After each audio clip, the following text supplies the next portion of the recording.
अस्सलाम वालेकुम वरहमतुल्लाहि वबरकातुहू। उम्मीद है कि आप सब लोग खैर आफियत से होंगे।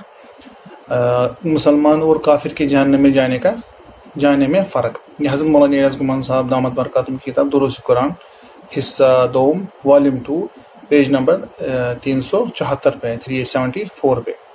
एक छोटी सी बात हजरत लिखते हैं, एक छोटी सी बात समझ लें कि जहन्नम में काफिर भी जाएगा और मुसलमान फासिक हो तो वो भी जाएगा।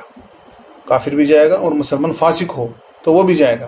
तो दोनों में क्या फ़र्क है? फ़र्क ये है कि काफिर को फ़र्क ये है कि काफिर को अल्लाह जहन्नम में भेजेंगे जलील के लिए।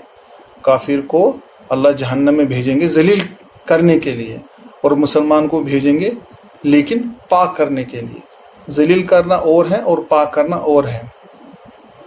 ये जो इस पर गुनाहों की नहूसत थी तो ये तौबा करके इसको पाक नहीं कर सका, यानी मुसलमान पर जो गुनाहों की नहूसत थी ये तौबा करके इसको पाक नहीं कर सका।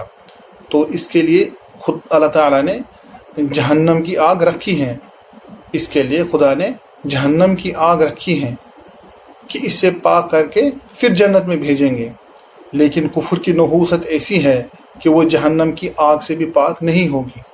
लेकिन कुफर की नहूसत ऐसी है कि वो जहन्नम की आग से भी पाक नहीं होगी। तो मैं समझा रहा था, यानी हज़रत मौलाना नियाज़ गुमान साहब दामत बरकातुहू समझा रहे थे कि जहन्नम में तो फासिक मोमिन भी जाएगा लेकिन पाक होगा तो निकल जाएगा। और काफिर ने जो मुंह से कुफर की नजासत निकाली है, ये इतनी गंदी नजासत है कि इसको पूरी जहन्नम भी पाक नहीं कर सकती। काफिर ने जो मुंह से कुफर की नजासत निकाली है, ये इतनी गंदी नजासत है कि इसको पूरी जहन्नम भी पाक नहीं कर सकती। आम तौर पर अगर नजासत आग में गिरे तो आग नजासत को खत्म कर देती है, लेकिन कुफर और शिर्क ऐसी नजासत है कि इसको जहन्नम की आग भी पाक नहीं कर सकती।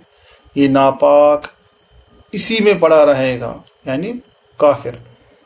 मुसलमान जैसा भी है ये फिर भी मुसलमान है, इसने इंशाअल्लाह जन्नत में जाना है। अल्लाह हम सबको जन्नत में ले जाए, आमीन। अस्सलामु अलैकुम वरहमतुल्लाहि वबरकातुहू।